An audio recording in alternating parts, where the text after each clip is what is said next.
Everyone, welcome back to SS classes. Today I will start the new topic of biology chapter 4 which is the digestive glands. तो इससे पहले वाले human digestive system में हमने human digestive system के जितने भी पार्ट थे उनके ऑर्गन्स कैसे फंक्शन करते हैं इसको लेकर डिस्कस किया था। तो आज हम पढ़ने वाले हैं कि हमारे जो डाइजेस्टिव ग्लैंड्स हैं, ठीक है, वो क्या हमारे बॉडी में उनका क्या रोल है और वो किस तरीके से फंक्शन करती हैं। ठीक है, तो चलिए हम लोग स्टार्ट करते हैं आज अपना टॉपिक डाइजेस्टिव ग्लैंड से। तो देखिए, डाइजेस्टिव ग्लैंड्स जो होती हैं हमारे शरीर में, जो इनका वर्क होता है बहुत ही स्मूथली होता है, मतलब बहुत ही तेज़ी से होता है। ये जो डाइजेस्टिव ग्लैंड्स होती हैं वो हमारे जो डाइजेस्ट फूड को क्या करती हैं, जो हमारा फूड होता है जो हम लेते हैं उसे डाइजेस्ट करने में बहुत अहम रोल प्ले करती हैं। तो क्या रोल प्ले करती हैं, चलिए देखते हैं। फर्स्ट हमारी डाइजेस्टिव ग्लैंड्स है सैलिवरी ग्लैंड्स। तो ये जो सैलिवरी ग्लैंड्स होती है वो हमारी बक्कल कैविटी में प्रेजेंट होती है। जो बक्कल कैविटी कहाँ होती है, हमारे माउथ में होती है, ठीक है। और ये सिक्रीट करती है सलाइवा को, मतलब ये सलाइवा एंजाइम को क्या रिलीज़ करती है। सलाइवा जो होता है वो कीप करता है टंग को, हमारी जो जीभ होती है उसको मॉइस्चराइज करता है एंड लुब्रिकेंट्स बनाता है। फूड को जो भी हम लेते हैं उसको चबाने में और उसको निगलने में आसानी पैदा करता है। तो सलाइवा जो है वो एक कंटेन करता है एंजाइम जिसे हम बोलते हैं सैलिवरी एमाइलेज। तो आप लोग से ये क्वेश्चन भी पूछा जा सकता है कि हमारी जो सैलिवरी ग्लैंड्स होती हैं उसमें कौन सा एंजाइम वर्क करता है, तो हम बोल सकते हैं कौन सा, सैलिवरी एमाइलेज। ठीक है, तो ये जो होती हैं ये पेयर्स में होती हैं, 3 पेयर्स होती हैं हमारी सैलिवरी ग्लैंड। हमारे ये भी क्वेश्चन किया जा सकता है कि कितने pairs of salivary gland present होते हैं, तो हम बक्कल कैविटी में तो हम बोल सकते हैं कि 3 पेयर्स। ठीक है, मतलब 3 जोड़े प्रेजेंट होते हैं, यानी 3 जोड़े कितने हो गए, 6, है ना। 3 जोड़े हमारे जो क्या होते हैं, प्रेजेंट होते हैं सैलिवरी ग्लैंड्स में। फिर है हमारा लीवर। लीवर जो है वो लार्जेस्ट ग्लैंड होती है हमारी बॉडी की।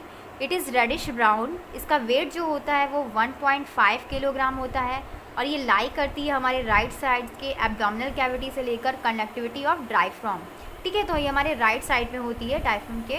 और ये जो लीवर होता है हमारा वो प्रोड्यूस करता है बाइल जूस को, जो स्टोर कर होता है गॉल ब्लैडर में, और गॉल ब्लैडर में फिर रिलीज़ होता है duodenum through the common bile duct when required. जब ज़रूरत पड़ती है तो ये क्या करता है, ये गॉल ब्लैडर में जाता है। और गॉल ब्लैडर में होता क्या है, ठीक है, कि वहाँ पर जो ड्यूडेनम होता है हमारे जो स्मॉल इंटेस्टाइन का, तो हम लोग क्या करते हैं, लार्ज इंटेस्टाइन से जो ड्यूडेनम होके जाता है तो वो कंबाइन कर जाता है बाइल डक्ट के साथ, और फिर जितनी ज़रूरत पड़ती है उस हिसाब से ये फंक्शन करते हैं। तो लीवर जो है वो हमारी सबसे लार्जेस्ट ग्लैंड है हमारी बॉडी की, ये आपको याद रखना है। और ये कैसा कलर का होता है, रेडिश ब्राउन कलर का होता है। उसका वेट अप्रॉक्सीमेटली 1.5 kg होता है और ये कहाँ होता है, राइट साइड में होता है ऑफ एब्डोमिनल कैविटी, ठीक है, हमारे डायफ्राम के। तो लीवर कौन सा प्रोड्यूस करता है जूस, तो हम बोल सकते हैं कि लीवर जो है हमारा बाइल जूस प्रोड्यूस करता है, जो स्टोर्ड होता है हमारे गॉल ब्लैडर में और फिर रिलीज़ करता है ड्यूडेनम और common bile duct when required. Third है हमारा पैनक्रियाज। पैनक्रियाज जो होता है वो पिंक कलर का होता है, लीफ शेप्ड ग्लैंड होती है और ये लाई करती है यू शेप लूप को ड्यूडेनम के। पैनक्रियाज जो है वो प्रोड्यूस करता है पैनक्रियाटिक जूस। पैनक्रियाज क्या रिलीज़ करता है, पैनक्रियाटिक जूस रिलीज़ करता है, और ये कंटेन करते हैं बहुत सारे एंजाइम फॉर डाइजेशन ऑफ, जैसे शुगर, फैट्स एंड प्रोटीन्स। तो ये जो हमारा पैनक्रियाज है वो एंजाइम भी कंटेन करता है, कुछ एंजाइम भी अपने पास रखता है जिससे डाइजेशन होता है फैट्स का, शुगर का एंड प्रोटीन्स का। ठीक है, तो ये देखिए हमारे जो ये लोकेशन दिया गया है लीवर का, मिनट मैं आपको अच्छे से दिखाती हूँ। ये देखिए जो आपका लीवर यहाँ पे ये दिया गया है ना, ये location of liver and pancreas. तो यहाँ पर हमारे क्या जो ये डायफ्राम है, डायफ्राम से ही हमारा लीवर अटैच होता है और यहाँ पर पैनक्रियाटिक डक्ट होते हैं और पैनक्रियाज प्रेजेंट होता है, बाइल डक्ट होते हैं, लीवर लोब होता है। तो यहाँ पर पैनक्रियाज का लोकेशन दिखाया गया है कि हमारा पैनक्रियाज कहाँ है, यहाँ पर है। ये जो आपको ऐसा स्ट्रक्चर दे रहा है, इसमें देखिए हल्का सा इस तरीके का स्ट्रक्चर दिया हुआ है, ठीक है, धागे नुमा, तो इसको बोलते हैं पैनक्रियाटिक डक्ट प्रेजेंट होती हैं। तो चलिए इसी में हमारे चेक पॉइंट में कुछ क्वेश्चन भी आते हैं, तो हम चलिए इसको सॉल्व कर लेते हैं। जे शेप मस्कुलर बैग जो रन्स होता है फूड इनटू द पेस्ट, तो वो क्या होता है, स्टमक हमारा कैसा होता है, जे शेप्ड होता है। फिंगर लाइक प्रोजेक्शन को इन स्मॉल इंटेस्टाइन में जो प्रेजेंट होती है उसको हम क्या बोलते हैं, विली बोलते हैं। ओपनिंग जो होती है रेक्टम की टू एक्सटीरियर ऑफ बॉडी उसको हम बोलते हैं एनस। लॉन्गेस्ट पार्ट होता है हमारी एलिमेंट्री कैनाल का स्मॉल इंटेस्टाइन। लार्जेस्ट ग्लैंड जो होती है that produce saliva salivary glands. The largest gland of human body liver. तो देखा आपने, इस टाइप के क्वेश्चन जो है वो आपसे पूछे जा सकते हैं, तो आपको लर्न कर लेने हैं। ठीक है, तो अब हम पढ़ते हैं प्रोसेस ऑफ न्यूट्रिशन। तो ये जो थे डाइजेस्टिव ग्लैंड 3 ही थी मेन। अब हमें पढ़ना है कि कैसे न्यूट्रिशन का प्रोसेस होता है। तो सबसे पहला होता है इंजेशन, जिसमें हम क्या करते हैं, फूड को टेक करते हैं ना, और एलिमेंट्री कैनाल के थ्रू हमारे माउथ में ये जाता है। ठीक है, माउथ के ज़रिए हमारे एलिमेंट्री कैनाल में पहुंचता है, और फिर हम उसे चबाते हैं फूड को टीथ में, और फिर इसका टेस्ट लेते हैं टंग में। ठीक है, तो ये सारे प्रोसेस किस में आते हैं, इंजेशन में आते हैं, जहाँ पर हम फूड को लेते हैं, खाते हैं, ठीक है, चबाते हैं, और उसके बाद वो क्या होता है, हमारे एलिमेंट्री कैनाल के ज़रिए नीचे जाता रहता है। फिर होता है दूसरा डाइजेशन। इंजेशन में तो हम फूड को टेकन कर रहे हैं, चबा रहे हैं, इतना काम हुआ। ठीक है, अब डाइजेशन में क्या होगा, बहुत सारे पार्ट होते हैं एलिमेंट्री कैनाल के डाइजेशन में।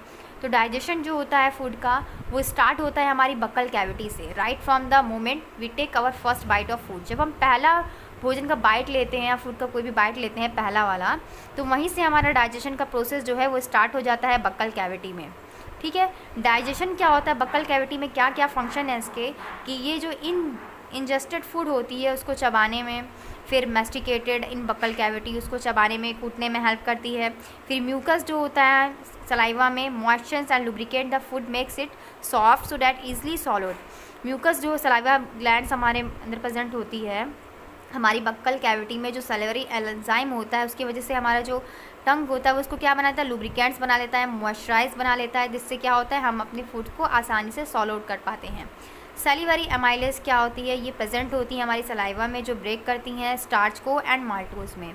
ये क्या करती हैं, हम सलाइवरी एमाइलेज का क्या फंक्शन है मेनली, कि ये saliva break starch into maltose. इसमें सलाइवा जो है वो ब्रेक डाउन करती है स्टार्च से माल्टोज में, स्टार्च को ब्रेक डाउन करती है, माल्टोज में बदल जाता है फिर वो। ठीक है, फिर है हमारा फेरिंक्स एंड ऊसोफेगस। फेरिंक्स और ऊसोफेगस में हमने बताया था कि कोई डाइजेशन नहीं होगा फेरिंक्स एंड ऊसोफेगस में। ये सिर्फ और सिर्फ काम करता है पास आउट करने का फूड को बक्कल कैविटी से स्टमक में। ठीक है, तो सिर्फ इसका काम क्या है कि एक फूड पाइप की तरह काम करता है, कि मतलब बक्कल कैविटी से फूड को नीचे पहुंचाने में यानी स्टमक में पहुंचाने का काम करता है। फिर है हमारा डाइजेशन इन स्टमक। हमारा जो मेन डाइजेशन है वो स्टमक में होता है, क्योंकि डाइजेशन इन स्टमक में जो है बहुत सारे एसिड पाए जाते हैं, हाइड्रोक्लोरिक एसिड पाए जाते हैं, बहुत सारे एंजाइम होते हैं, बहुत सारे गैस्ट्रिक जूस होते हैं, जिसमें जो है हमारा मेन फंक्शन जो होता है, मेन हमारा जो डाइजेशन होता है वो स्टमक में होता है। तो गैस्ट्रिक जूस जो होते हैं एंड हाइड्रोक्लोरिक एसिड जो होती है सिक्रीटेड होते हैं गैस्ट्रिक ग्लैंड के द्वारा के ज़रिए, जो हेल्प करती हैं डाइजेशन ऑफ फूड। उनका क्या क्या फंक्शन है, तो फंक्शन जो होता है हाइड्रोक्लोरिक एसिड का, ये मेक करता है फूड को एसिडिक बनाता है, जिसकी वजह से जो गैस्ट्रिक एंजाइम है बहुत तेज़ी से काम करते हैं, और फिर हमारा फूड जो है तेज़ी से डाइजेस्ट होता है। ये डिस्ट्रॉय करती है बैक्टीरिया को जो हमारे फूड में प्रेजेंट होता है। हाइड्रोक्लोरिक HCl, यहाँ पर HCl जो दिया हुआ है वो है हाइड्रोक्लोरिकम। ठीक है, HCl का फुल फॉर्म होता है हाइड्रोक्लोरिकम एसिड। तो हाइड्रोक्लोरिक एसिड जो है activities propepsin and pepsin and prorennin into rennin. तो प्रोपेप्सिन को पेप्सिन में चेंज करता है एंड प्रोपेनिन को चेंज कर देता है रेनिन में। It also control opening and closing of the pyloric aperture. ये हम और केस में हेल्प करता है, जो हमारा पायरोलिक अपर्चर होता है उसकी ओपनिंग में एंड क्लोजिंग में हेल्प करता है। फिर है हमारा digestion bye enzyme of gastric juice. जो गैस्ट्रिक जूस प्रेजेंट होता है उसमें किस किस तरीके से डाइजेशन होता है, चलिए देखते हैं। तो पेप्सिन जो होता है सबसे पहले ब्रेक डाउन होता है, ब्रेक्स होता है, हाइड्रोलाइज होता है। ठीक है, फिर प्रोटीन मॉलिक्यूल जो होते हैं वो चेंज होते हैं पेप्टोन्स में और फिर प्रोटीएसेस में। तो प्रोटीन जो है उसमें पेप्सिन जब अब काम करता है, पेप्सिन जो है एक एंजाइम क्या है, जितने भी एंजाइम होते हैं आपको पहले पता होना चाहिए, जो एंजाइम होते हैं वो की रोल प्रेजेंट करते हैं या की रोल जो है करते हैं, हेल्प करते हैं की रोल की तरह हमारे डाइजेशन में। इनका मेन फंक्शन होता है कि हमारे जो जितने भी मतलब एंजाइम है, जितने भी एंजाइम होते हैं उनका मेन फंक्शन क्या होता है कि ये हमारी बॉडी में जो केमिकल रिएक्शन होते हैं उनको और तेज़ कर देते हैं, जिसकी वजह से हमारा डाइजेशन जो है बहुत जल्दी हो जाता है और बहुत मतलब अच्छी तरीके से हो जाता है। ये हेल्पफुल होते हैं डाइजेशन में और केमिकल रिएक्शन में। ठीक है, तो ये कैटेलाइज की तरह काम करते हैं। तो प्रोटीन में ये जो पेप्सिन यूज़ हुआ है वो कैटेलाइज की तरह काम होता है, फिर ये ब्रेक डाउन करते हैं, ठीक है, सबस्टेंस को, मतलब जो न्यूट्रिशन हम लोग ग्रेन करते हैं उनको ब्रेक डाउन करते हैं सबस्टेंस में, और फिर वो डायरेक्टली एब्जॉर्ब हो लिया जाता है हमारी बॉडी के द्वारा, ठीक है। तो यहाँ देखिए फिर ट्रैक कर लिया जाता है हमारी बॉडी के द्वारा। तो पेप्टोन्स एंड प्रोटीज इसमें टूटा। उसके बाद रेनिन जो है वो प्रेजेंस होते हैं HCl की प्रेजेंस में calcium plus ion. Rennin help करता है डाइजेशन के, मिल्क के डाइजेशन में, प्रोटीन के। गैस्ट्रिक लाइपेज जो होता है ये पार्शियली डाइजेस्टेड द फैट होता है। तो अभी आप लोगों को इतने डीपली नहीं पढ़ने हैं, इतना डीपली में इसको नहीं जाना है, बस आपको एक लर्न करना है कि हमने पेप्सिन लिया, मतलब प्रोटीन कैसे, प्रोटीन में पेप्सिन से ये रिएक्शन करवाया तो क्या बना, पेप्टोन्स बना एंड प्रोटीसेस बना। रेनिन में क्या हुआ कि प्रेजेंस जो होता है HCl प्रेजेंट होता है एंड कैल्शियम आयन प्रेजेंट होता है। तो रेनिन क्या हेल्प करता है कि digestion of milk and protein. Gastric lipase ये पार्शियली डाइजेस्ट फैट्स, ये मतलब फैट्स का डाइजेशन करता है थोड़ा बहुत, ठीक है। तो फिर हम पढ़ते हैं कि डाइजेशन जो हमारे स्मॉल इंटेस्टाइन में होता है। तो हमने पढ़ लिया कि इंजेशन कैसे होता है, डाइजेशन क्या होता है। डाइजेशन में सबसे पहले फिर बक्कल कैविटी में होता है और सबसे पहला, फिर उसके बाद फाइनेंस इसोफेगस में तो कोई डाइजेशन ही नहीं होता, यहाँ से पास आउट होता है, स्टमक में जाता है, फिर स्टमक में क्या डाइजेशन हो जाता है ये पढ़ लिया हमने। अब हम पढ़ने वाले हैं कि डाइजेशन इन स्मॉल इंटेस्टाइन। स्मॉल इंटेस्टाइन में डाइजेशन का क्या रोल है, ये कैसे होता है। तो सबसे पहला है हमारा इन ड्यूडेनम। तो पार्शियली डाइजेस्टेड फूड जो है वो चाइम है from the stomach is caused, पुष्ट हो जाता है ड्यूडेनम में, ठीक है। तो इससे पहले एक मिनट मैं आप लोग को बता देना चाहती हूँ कि अगर आपने इससे पहले वाली वीडियो नहीं देखी है तो ये आपको चैप्टर अच्छे समझ में नहीं आएगा। तो पहले आप लोग इसका पार्ट 2 देखिए, पार्ट 1 देखिए, उसके बाद आप इसे देखिएगा तो आपको समझ में आएगा, ठीक है। क्योंकि इससे पहले वाले पार्ट में मैं आपको अच्छे से समझा चुकी हूँ कि ड्यूडेनम में क्या काम हो रहा है, क्या फंक्शन हो रहा है। तो यहाँ पर हमें सिर्फ डीपली में पढ़ना है, ठीक है। तो ड्यूडेनम क्या है, हमारा पार्शियली डाइजेस्टेड फूड है। Stomach is pushed into the duodenum, stomach से ये पुष्ट हो जाता है ड्यूडेनम में। और bile juice from gall bladder and pancreatic juice from pancreas and poured into the duodenum and mix with the chyme, ठीक है। तो यहाँ पर हमारा जो पार्शियली डाइजेस्टेड फूड है, जो आधा अधूरा बचा होता है, वो स्टमक में पुष्ट होता है ड्यूडेनम में। फिर जो बाइल जूस होता है गॉल ब्लैडर से एंड पैनक्रियाटिक जूस जो होता है पैनक्रियाज से पोर्ड कर लेता है इनको ड्यूडेनम में और मिक्स कर देता है चाइम के साथ, ठीक है। तो फंक्शन क्या होता है बाइल जूस का, बाइल न्यूट्रलाइज होते हैं, न्यूट्रलाइजर्स होते हैं, एसिडिटी होती है चाइम ऑफ द ड्यूडेनम में, इनकी एसिडिटी ज़्यादा होती है। इट मेक्स चाइम एल्कलाइन, ये चाइम एल्कलाइन बनाते हैं जो एक्शन करता है एंजाइम के साथ पैनक्रियाटिक एंड इंटेस्टाइनल जूस में, ठीक है। तो फिर इमल्सिफिकेशन जो होता है फैट्स का and prepares them for the action of enzyme. Emulsifies fats को, मतलब जो बचे कुचे फैट्स होते हैं, ठीक है, या फिर जो हमारे बड़े बड़े फैट्स होते हैं, पहले आपको जान लेना है इमल्सीफाइज फैट्स होता क्या है। तो फैट्स जो भी हम गेन करते हैं, ठीक है, अगर हम लोग जो भी फूड गेन करते हैं, अगर उसमें जो फैट होते हैं ना, फैट्स के मॉलिक्यूल होते हैं, तो कुछ अगर लार्ज मॉलिक्यूल को हम लोग ग्लोब्यूल्स बोलते हैं। तो फैट का डाइजेशन जो होता है एंजाइम ठीक से नहीं कर पाता है जब तक वो लार्ज मॉलिक्यूल में होगा। तो बाइल सॉल्ट क्या करता है, जो बाइल जूस होता है उसको छोटे छोटे ग्लोब्यूल्स में तोड़ देता है, छोटे छोटे ड्रॉप में तोड़ देता है। तो उसके बाद वो क्या, उस टूटे हुए छोटे छोटे ड्रॉप्स को ही हम लोग इमल्सिफिकेशन बोलते हैं। और यहाँ पर इमल्सीफाइज फैट की बात हो रही है, यानी छोटे छोटे टुकड़ों में टूटी हुई जो फैट्स है उसकी बात हो रही है। फिर वहाँ पर क्या हो रहा है, प्रिपेयर्स कर रहा है वो उसको एंजाइम को एक्शन करने के लिए, मतलब वहाँ पर एंजाइम का एक्शन होगा, रिएक्शन होगा, तभी तो वहाँ पर क्या होगा, डाइजेशन का प्रोसेस होगा आगे फर्दर। फिर है digestion bye enzyme of pancreatic juice. तो पैनक्रियाटिक जूस का कैसे एंजाइम मतलब डाइजेशन करते हैं, तो किस तरीके से, तो चलिए देखते हैं। तो पहले ट्रिप्सिन एंड क्राइमोट्रिप्सिन जो होते हैं वो ट्रिप्सिन एंड क्राइमोट्रिप्सिन ब्रेक डाउन करते हैं प्रोटीन को पॉलीपेप्टाइड्स में। उसके बाद कार्बोक्सीपेप्टाइड्स का क्या काम है, ये ब्रेक डाउन होते हैं पॉलीपेप्टाइड्स में into tripeptides, dipeptides and amino acid. Amino acid जो है वो प्रोटीन का ही एक फॉर्म होता है। पैनक्रियाटिक एमाइलेज और एमाइलोपेप्सिन क्या होते हैं, ठीक है। तो ये hydrolysis starch and glycogen into maltose, ये हाइड्रोलाइसिस स्टार्च को एंड ग्लाइकोजन को चेंज कर देते हैं माल्टोज में। पैनक्रियाटिक लाइपेज एंड स्टेप्सिन जो होते हैं ये एक्ट करते हैं इमल्सिफाइड फैट्स के द्वारा के साथ और हाइड्रोलाइसिस करते हैं फैटी एसिड के साथ और ग्लिसरॉल के साथ। फिर है हमारा एलम। एलम में क्या होता है, अगर आपको पता होगा कि ड्यूडेनम और एलम आप पढ़ चुके हो तो आपको पता होना चाहिए कि ये दोनों जो हैं पार्ट हैं स्मॉल इंटेस्टाइन के। तो पहले हम ड्यूडेनम में जाते हैं, उसके बाद इंटेस्टाइन नीचे में, स्मॉल इंटेस्टाइन में जब नीचे आते हैं तो वो एलम का पार्ट होता है। तो इंटेस्टाइन ग्लैंड जो होती है एलम में सिक्रीट करती है इंटेस्टाइनल जूस। यहाँ कंप्लीट प्रोसेस जो होता है डाइजेशन का हो जाता है, एज वेल कंप्लीट हो जाता है, और एब्जॉर्बेशन भी डाइजेशन का जो होता है, जितने फूड एब्जॉर्ब करने होते हैं वो भी यहाँ पर फंक्शन हो जाता है। डाइजेशन जो होता है लार्ज इंटेस्टाइन में क्या होता है कि लार्ज इंटेस्टाइन में जब अनडाइजेस्टेड पार्ट जो होता है फूड का वो जाता है तो वो सेमी सॉलिड फेसेस के रूप में हमारे शरीर से बाहर निकल जाता है।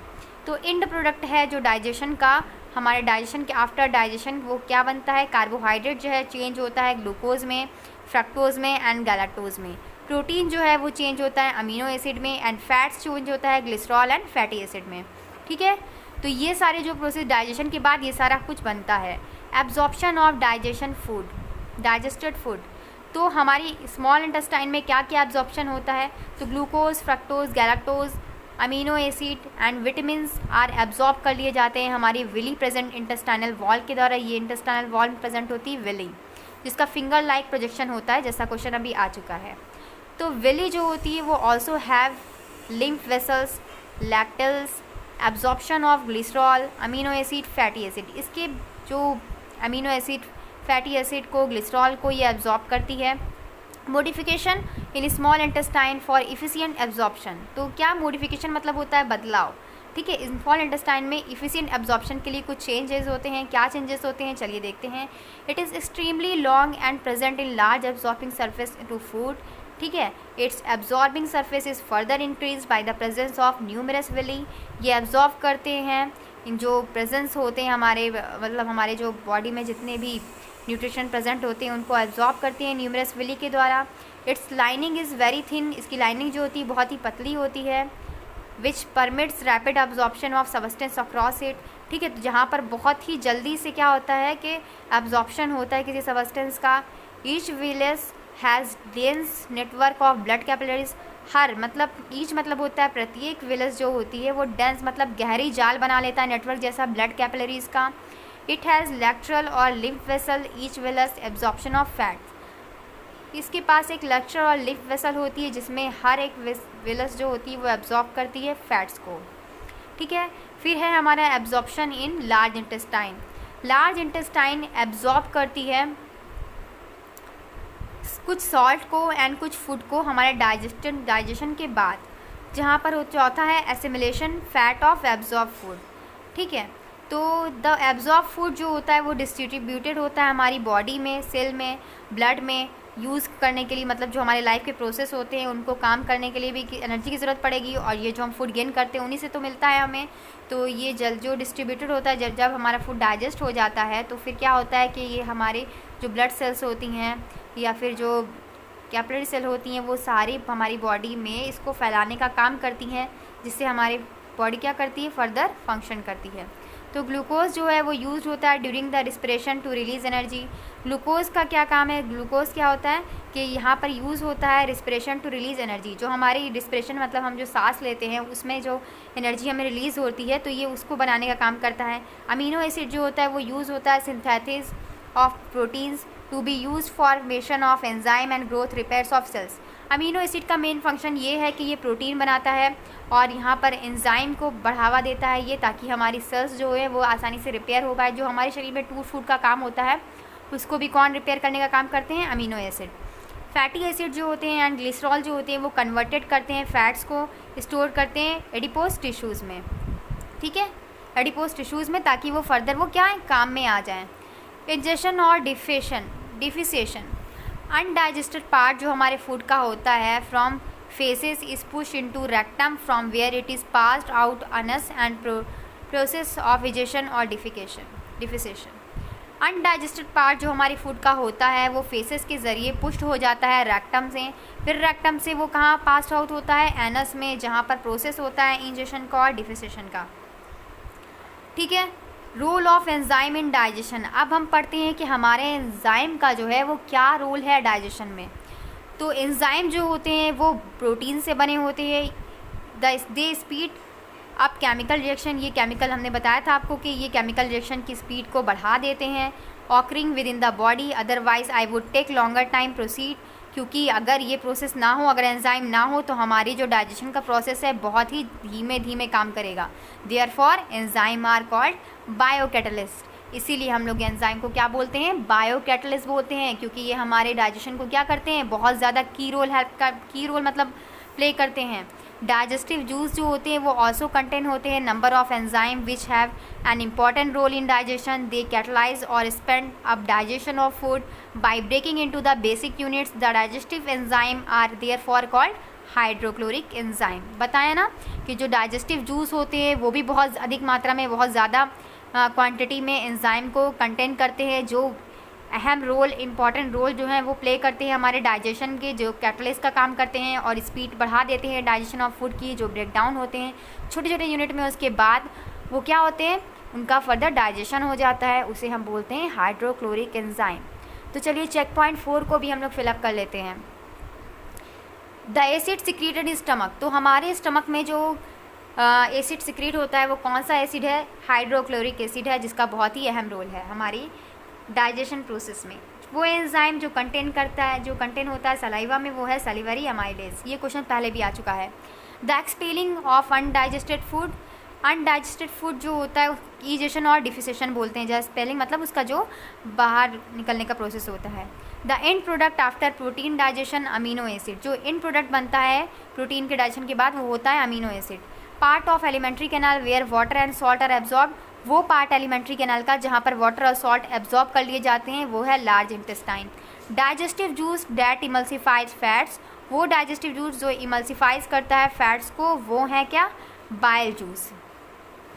जैसे हमने आज जितने भी चीज़ें कवर की हैं आप लोग एक बार उनको रिवाइज कर लीजिएगा, और कहीं पर भी आपको डाउट होता है तो आप लोग कमेंट कीजिएगा, और प्लीज़ मेरे चैनल को लाइक एंड सब्सक्राइब कीजिएगा एंड शेयर करिएगा अपने फ्रेंड्स के साथ। अगर आपको मेरी वीडियो अच्छी लगी तो please like and subscribe my channel. Thank you, keep watching.